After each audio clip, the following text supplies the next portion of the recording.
Amén. ¿Cuántos aman al Señor y dicen conmigo un poderoso aleluya? Un poderoso gloria a Dios.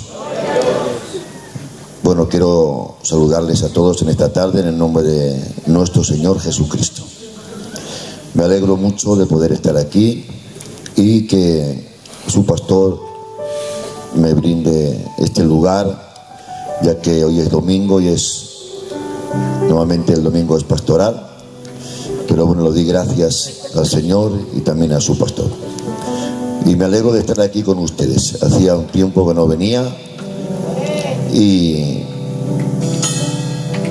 yo no sé si ustedes se acuerdan de mí, pero yo me acuerdo mucho de ustedes. Amén. Miren, quiero compartirles algo y no es nada nuevo, simplemente es recordarles algo. Yo no tengo nada nuevo para decirles, pero sí quiero recordarles algo, que a veces nos viene bien que nos recuerden algunas cosas, porque hay cosas que a veces las hemos dejado en el olvido y cuando nos recuerdan les damos más valor, porque las vamos a por ellas, las recuperamos, las limpiamos y le damos muchos valor a esas cosas. Miren, vamos a leer en el libro de los Romanos, en el capítulo 5, verso 12, y después vamos a leer también en el 19, y vamos a leer en el nombre del Padre, del Hijo y del Espíritu Santo. Dice así: por tanto, como el pecado entró en el mundo por un hombre, y por el pecado la muerte, así la muerte pasó a todos los hombres por cuanto todos pecaron.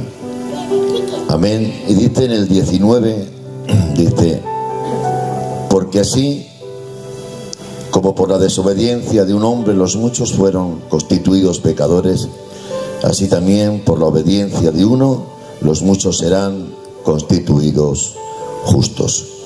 Te invito a que cierres tus ojos, por favor. Quiero que hagas una oración pidiendo a Dios por mi persona. No pidas por la palabra, sino que pida a Dios por mi persona. Pediría a mi hermano Edu, candidato, por favor, que él haga esta oración al Señor por mí. Gracias, Padre, Señor.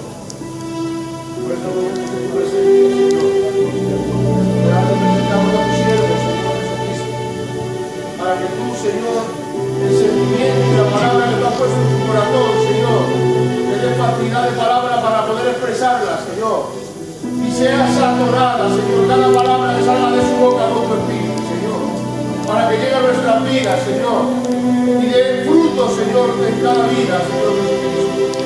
Bendítelo, Señor, y dale de tu palabra, por favor, y ayúdale a expresarla con facilidad. Sí, por favor. Gracias, en el nombre de Jesús.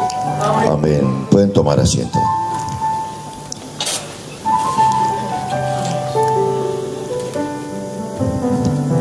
Dice el autor de la carta a los romanos que nos presenta a un hombre obediente y a un hombre desobediente. Miren, voy a hablarles primeramente del desobediente. En el libro del Génesis aparece, después de toda la creación que Dios hace, aparece la creación del hombre. Y cuando Dios crea a Adán, entre varias cosas, lo inviste con tres cosas. Entre muchas, lo inviste con tres poderes. Vamos a ponerle ese nombre. Lo inviste con el poder del conocimiento, lo inviste de santidad y lo inviste de dominio. Entre muchas cosas que Dios le pone a Adán en su creación, Dios le da conocimiento, santidad y dominio. Diga usted conmigo: conocimiento, santidad y dominio. Esto es lo que Dios le pone a Adán. Vemos que el conocimiento de Adán es muy elevado. Hoy en día podríamos hablar de que dicen algunos entendidos que un conocimiento pleno hoy podría llegar a lo mejor al 10% o una cosa así de lo que la capacidad del cerebro del ser humano. Hay otros que no tienen el 10, que tienen el 3, el 5, el 8, pero Adán, creo, la Biblia no dice nada, lo creo yo. Adán creo que tenía su mente despierta al 100%. Pues cuánto era una creación perfecta que Dios había hecho. Él tenía un conocimiento muy elevado. La Biblia es cierto que guarda silencio, pero también quiero creer que él tenía mucho conocimiento de las cosas espirituales, por cuanto sabemos que la voz de Dios descendía por las tardes a aquel lugar, al huerto, y hablaba con Adán, y tenían y mantenían una conversación. La Biblia no dice nada, pero yo quiero creer que si Adán estaba en aquel lugar y la voz de Dios descendía en aquel lugar, o descendía Dios en aquel lugar, quiero creer que él también le preguntaría cosas al Señor de la otra creación que él tenía en el cielo. Pues sabemos que hay dos creaciones. Está la creación visible que nosotros vemos, y está también la creación invisible, que es la que nosotros no vemos. De hecho, la primera creación es la invisible para nuestros ojos. Esta invisible es más real que la visible. De hecho, la que nosotros hoy vemos es como que fuese una copia de lo que no vemos. Por eso cuando él le está preguntando, quiero creerlo así, la Biblia no dice nada, repito, pero él tiene un conocimiento grandísimo. Dios le dice a Adán, pon nombre a todos los animales. Y Adán, cuando empieza a poner nombre a los animales, yo no creo que pusiera nombres al azar. Yo pongo este nombre a este, no. Cuando pasó la cebra por aquel lugar, no le puso cebra porque él la vio rayada, sino porque él había visto cómo era este animal. Había estado con él, de hecho estaban en aquel huerto, él había entendido, él había visto, él había caracterizado, había puesto y se había dado cuenta cómo era este animal. De hecho, cuando pasa, la pone cebra. No la pone elefante, ni tampoco la pone jirafa, sino le pone cebra. ¿Por qué le pone cebra? ¿Porque tiene rayas? No. Porque él tiene un conocimiento que Dios le ha dado y sabe que no le puede poner otro nombre, sino el nombre de cebra. Más ya por el carácter y por su forma de ser de la cebra, tiene que tener ese nombre, no por otra cosa. Cuando pasa otro animal, y así va poniendo. Él tiene un conocimiento muy desarrollado. Es cierto que la Biblia no habla, pero nosotros podemos entender por medio de lo que es Dios y por medio de su creación, que este hombre tiene un conocimiento perfecto. Pero además de tener conocimiento, él tiene santidad. Tiene una santidad porque ha sido creado por Dios. Dicen los hombres estudiosos de la palabra que Adán estaba investido con un halo de luz. Es decir, aunque estaba desnudo, pero en él era tanta la santidad que él tenía, que había en su persona un halo de luz. ¿Por qué? Porque él tenía una santidad. De hecho, no cualquier persona puede caminar con el Señor. No cualquier persona puede tener una relación y no vivir en santidad, ni tener esta santidad que Dios demanda. Este hombre tenía una santidad plena, una santidad completa. No era una santidad fingida, no era una santidad que aparentaba querer tener como que tenía santidad pero que no la tenía. No, en él no había apariencia, en él no había fingimiento, sino que él era pureza y santidad. No había reflejos, él era santidad porque Dios había depositado en él esta santidad, una santidad hermosa, una santidad que hoy, por desgracia, escasean dentro de muchas personas, dentro de las iglesias. Escasea la santidad de Dios en las personas, pero en él no escaseaba, pues él descendía cada tarde la voz de Dios y la voz de Dios se paseaba con él. Cuando la voz de Dios se pasea con él, es porque él tenía una santidad perfecta. Pero no solamente tenía una santidad, ni un conocimiento. él también tenía un dominio.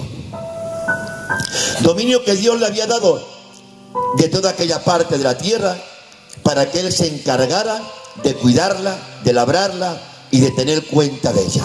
Le había dado dominio de aquel lugar. Pero hay un día en el que aparece este que habla la Biblia de él como león rugiente, que dice que anda mirando a ver a quién puede devorar. ¿Por qué no devoró a Adán? Porque mira y anda a ver a quién puede devorar, es decir, que no puede devorar a cualquiera. Pero sin embargo pilló a esta mujer que estaba sola, apartada, y mantuvo una conversación con ella. Y al tener esta conversación, este hombre que tiene conocimiento, que tiene santidad y que tiene dominio, este ha pecado. Y sabemos que el pecado es un golpe frontal contra la santidad de Dios. Cuando alguien peca, es un choque frontal contra la santidad de Dios. Y debemos de entender que cuando vives en santidad, no puedes practicar el pecado. Pues si practicas el pecado, no estás andando en santidad. Porque la santidad va en contra del pecado. Tú no puedes caminar por este camino con el pecado de una mano y con la santidad de otra. Pues el pecado y la santidad no se llevan bien, son contrarios entre ellos. Porque la santidad que Dios demanda es que tú vivas apartado del pecado. La santidad que Dios demanda es que sepas perdonar. La santidad que Dios demanda va en contra del odio, va en contra de la mentira, va en contra del fraude, va en contra del engaño. Esta es la santidad de Dios. Sin embargo, el pecado va en contra de la santidad, va en contra del perdón, va en contra del amor, va en contra de estar bien, va en contra de hacer las cosas como las que Dios manda. Y yo quiero preguntar a la iglesia: ¿en qué quieres vivir? ¿En santidad o quieres andar en pecado?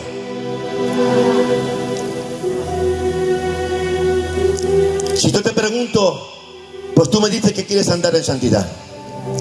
¿Sí o no?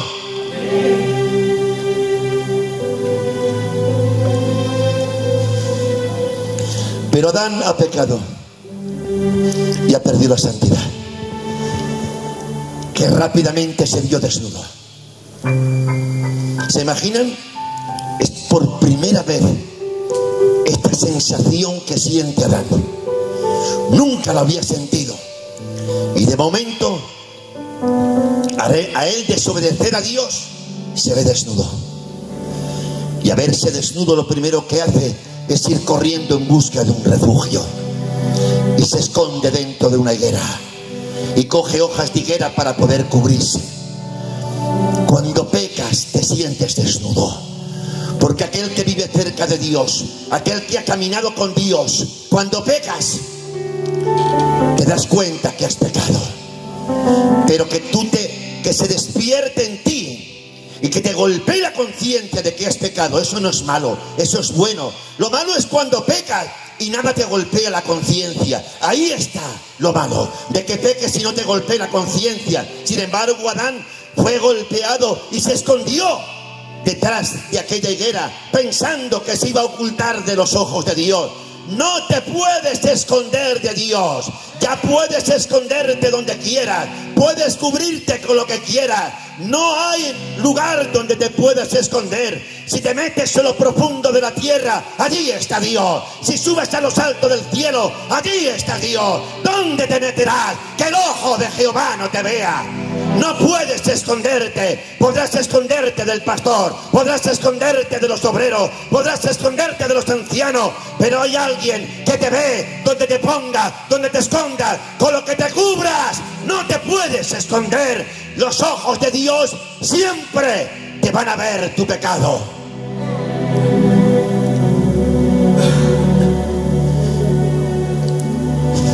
La sensación que sintió Adán cuando pecó, y ahora él se esconde, y ahora él ya no sabe qué hacer, y aparece la voz de Dios como cada tarde. Adán, ¿dónde estás? Y ahora él le dice, tuve miedo y me escondí. Tuve miedo y me escondí. Es que cuando haces un delito, el primer síntoma que tienes es de miedo. Por eso aquel que peca tiene miedo, no descansa. Aquel que vive en pecado tiene miedo ante la venida del Señor. Aquel que vive en pecado tiene miedo a que éste se pare. Por eso siempre quien hable, se abren en casa las Biblias, como que la Biblia tuviera algún poder. Que la Biblia, si no la practicas, no tiene ningún poder para ti. La Biblia, el poder de la Biblia está en que la leas y en que la practiques. Por eso cuando él dice, tuve miedo y me escondí.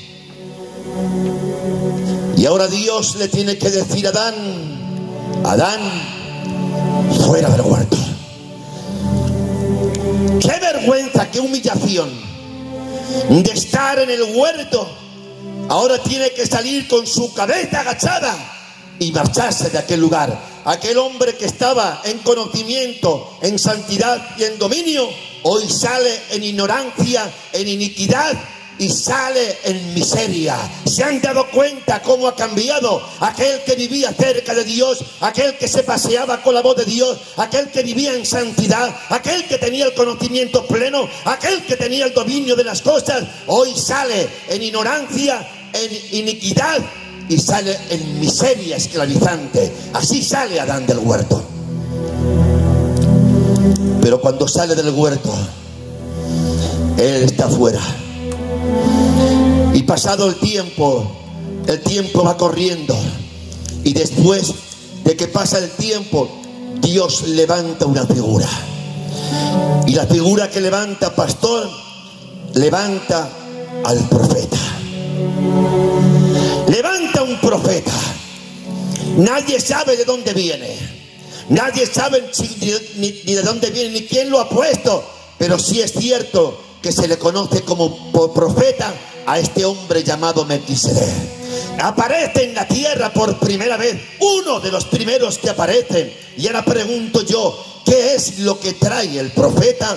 El profeta es aquel que Dios le habla y le dice, ves donde el pueblo, y háblale, dirígete al pueblo. El profeta recibe la voz de Dios, pues ya que el profeta es el representante de Dios en la tierra. Por eso él representa a Dios y se acerca al pueblo para poder transmitir el conocimiento de Dios. Ya que si el hombre vive en pecado, él viene y trae donde ellos unas palabras para decirle, estáis en pecado, apartaros del pecado, sabéis cómo tenéis que vivir. Pero el profeta, cuando viene trayendo el conocimiento. El profeta es el representante de Dios y viene hablando de parte de Dios para traer conocimiento al pueblo.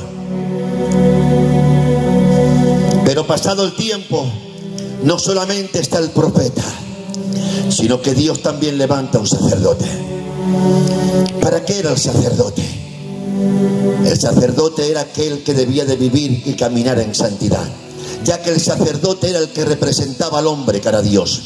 Y cuando el sacerdote se acercaba, venía en representación del hombre, y es el que preparaba los sacrificios, preparaba los rituales y representaba al hombre cara a Dios, ya que este era aquel que hablaba de la santidad.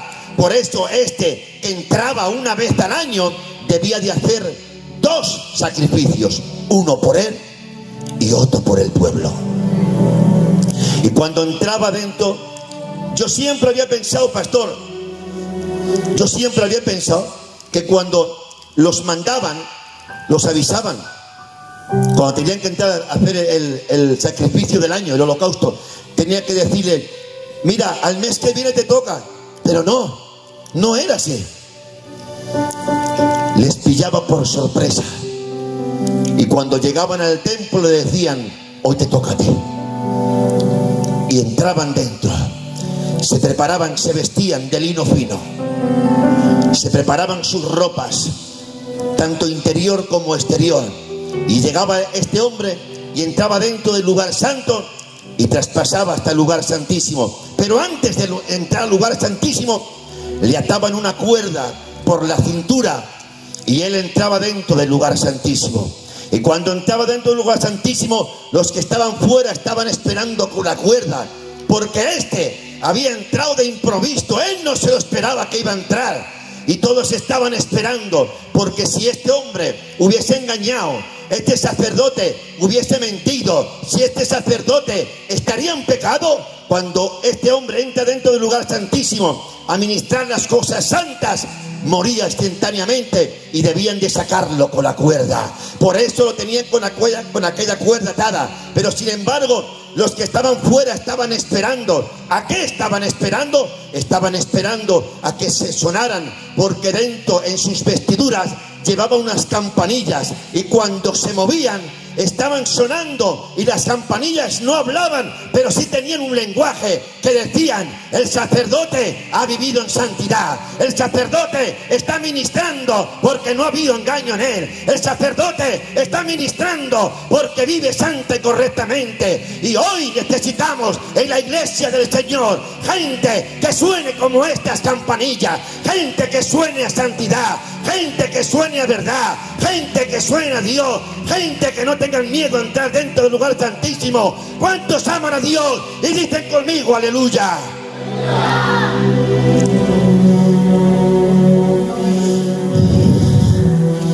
Levantó un sacerdote,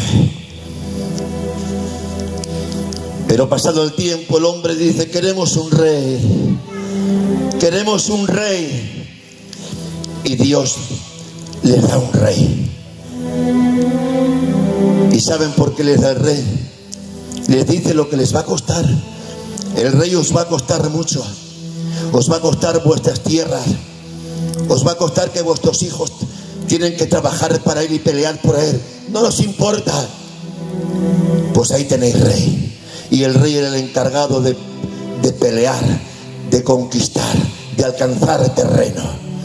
Y yo le preguntaba a Dios, porque no me hacía idea qué pintan estas tres figuras. Pues muy fácil. Porque Adán tenía santidad, conocimiento y dominio. El rey, el profeta y el sacerdote están hablando de santidad, conocimiento y dominio. Y esto es lo que perdió Adán.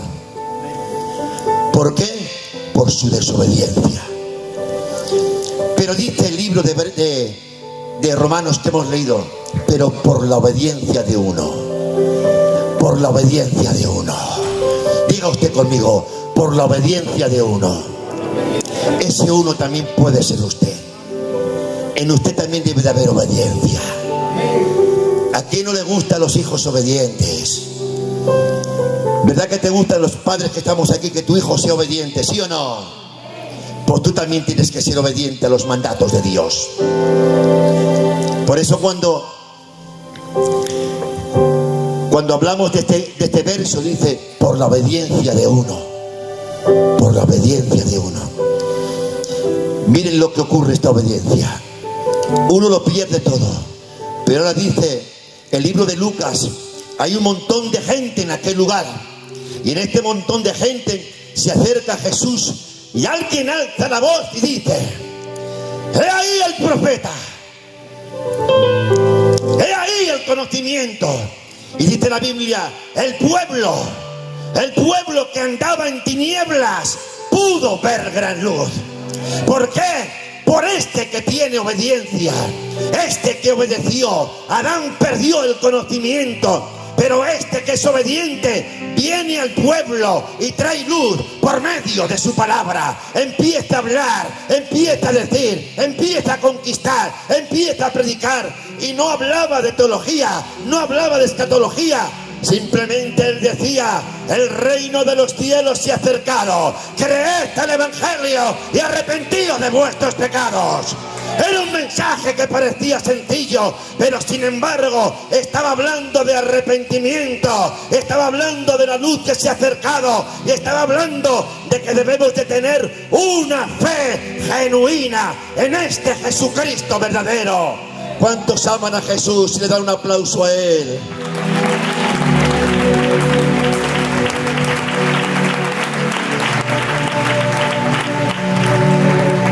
Por la obediencia de uno ha traído conocimiento. Pero miren, hay algo que a mí me encanta. Hay un pasaje en el libro de los Hebreos que dice, porque no tenemos un sumo sacerdote que no se puede compadecer de nuestras debilidades. ¿Se han dado cuenta?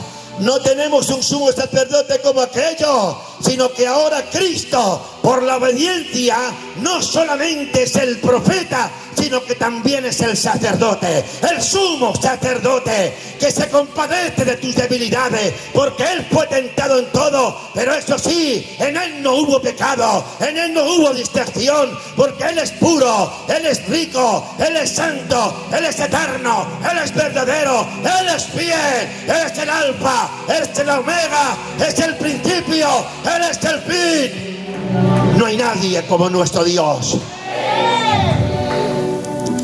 Y ahora Él se presenta como el sacerdote. Hay un pasaje en la Biblia que dice que Cristo está, dice, como sacerdote sentado. Y yo pregunto, ¿sentado? Pero después miro la Biblia y dice, y vi como un cordero, vi un cordero como inmolado de pie. Y yo le preguntaba al Señor, ¿por qué apareces en el cielo? En una parte apareces sentado, ¿y por qué en otra parte apareces de pie? ¿Por qué como sacerdote apareces sentado? ¿Por qué como cordero apareces de pie? Y yo lo sentí así. Y es que como sacerdote la obra ya está hecha. Como sacerdote ya está ofrecido. Como sacerdote ya está todo puesto. Como sacerdote ya está todo preparado. Pero como cordero me decía de pie. Por eso se ha sentado, porque cuando terminaba el sacerdote se sentaba. Quería decir, ya está terminado, ya está hecho, ya está preparado todo. Pero se quedaba de pie como cordero, porque no solamente el sacrificio de Él en la cruz fue para aquel momento, sino que se mantuvo de pie como inmolado, porque su sangre no solamente sirvió para el tiempo de Jesús en la cruz, ni para 1000 años después, ni para 1500 después, sino que Él hoy está de pie en el cielo como cordero inmolado, porque su sangre aún sigue limpiando, aún sigue perdonando, aún sigue restaurando. Es su sangre. Aplaude la sangre de Jesús.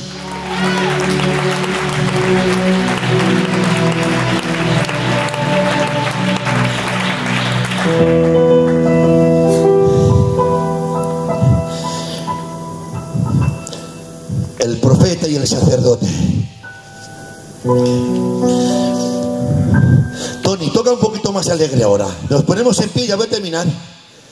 Ya voy a terminar. Pónganse en pie conmigo, que terminamos ya.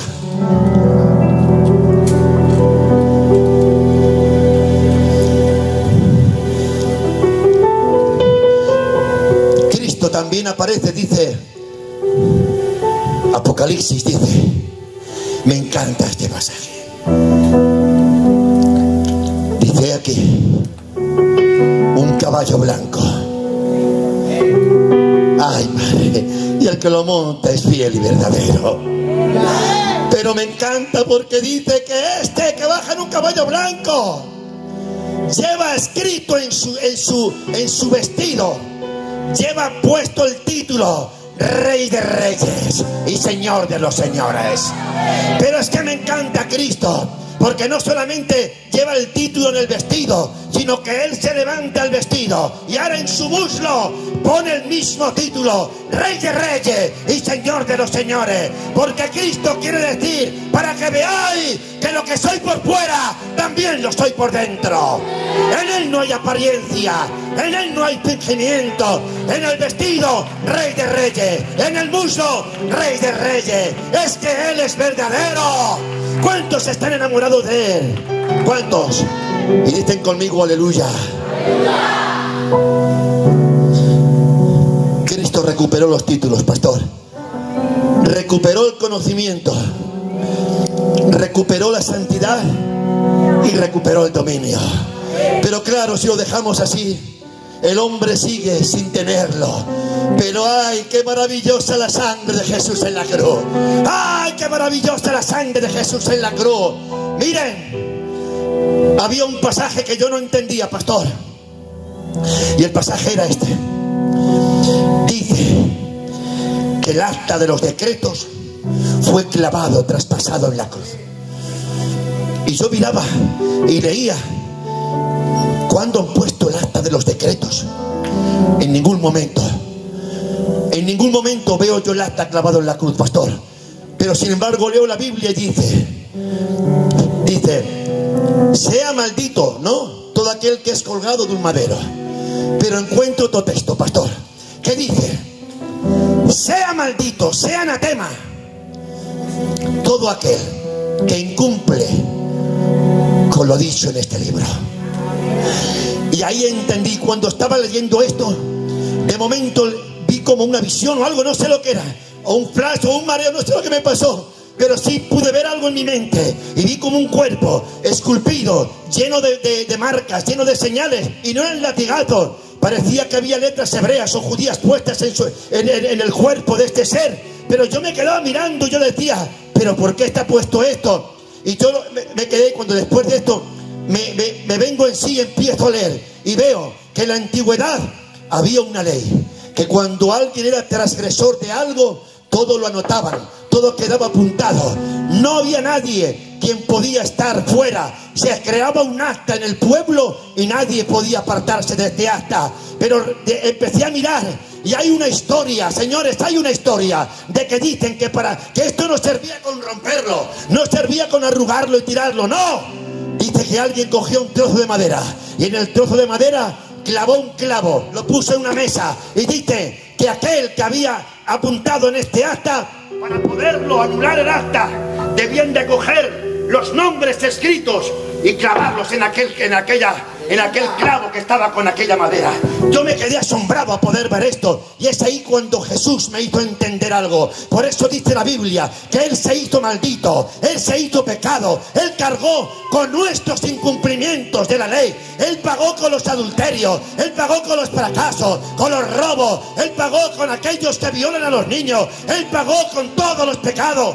Y Él se llenó de pecado. ¿Y cómo fue? Él fue clavado en la cruz, como aquel pergamino que se clava en aquel acta de los decretos, como aquello que se clavó. Por eso ese derramamiento de la sangre, ese la vertió ¿sobre quién? Sobre su iglesia.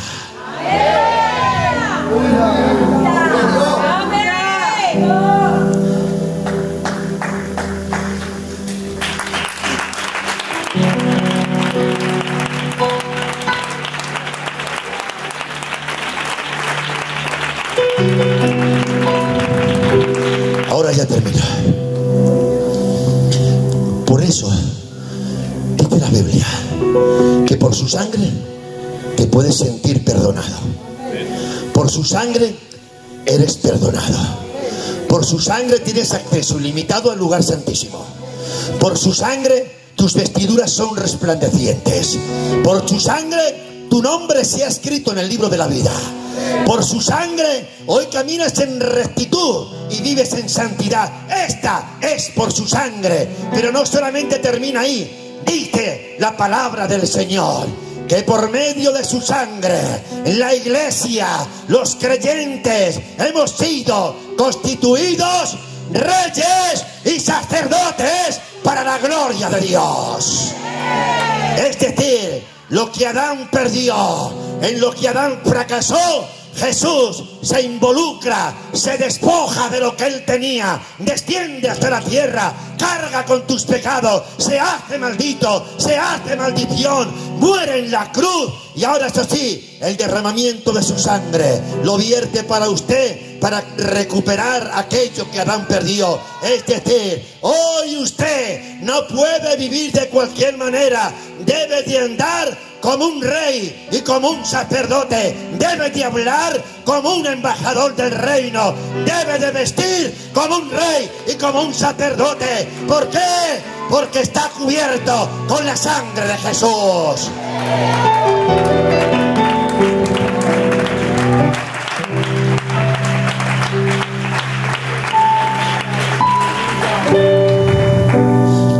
no toda la sangre. La mitad se queda en el reino. Le dice Dios, Jehová le dice a Moisés: Moisés, sube al monte, coge una jefaína, una vasija, para que me entiendan, sube al monte, prepara, ponte ahí, mira, vamos a hacer un pacto, vamos a hacer un pacto tú y yo. Coge la sangre, prepárala. Dice: mira, dile al pueblo que lo voy a cuidar, que lo voy a guardar, que lo voy a defender, que lo voy a proteger, que voy a estar con él, pendiente siempre con él. Lo voy a guardar. Al que lo maldiga lo voy a maldecir, al que lo bendiga lo voy a bendecir. Dile al pueblo. Dice, y cuando Dios prometió eso, dice: deposita aquí la mitad de la sangre. Y la depositó la mitad de la sangre allí. Dice: vete con la mitad de la sangre, vete al pueblo, pero dile que yo voy a hacer esto. Pero ahora, eso sí, dile que para que yo haga esto, dile que me tienen que servir, que me tienen que ser fiel, me tienen que adorar, que no tienen que ser idólatras, que tienen que seguirme en el camino. Dice: y si ellos aceptan este pacto, entonces sí, coge al pueblo con el hisopo y salpica la sangre sobre ellos. ¡Ay, me encanta!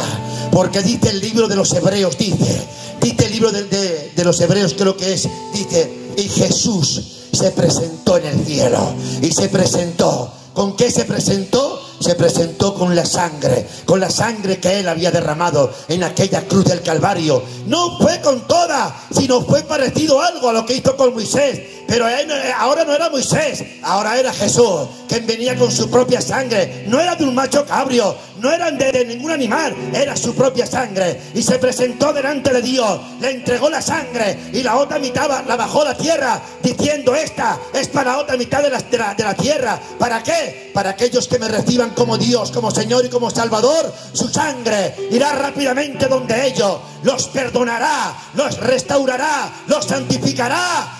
Este es el poder de la sangre. ¿Cuántos aman a Jesús? Y dicen conmigo: aleluya. Cierra tus ojos y vamos a darle gracias al Señor.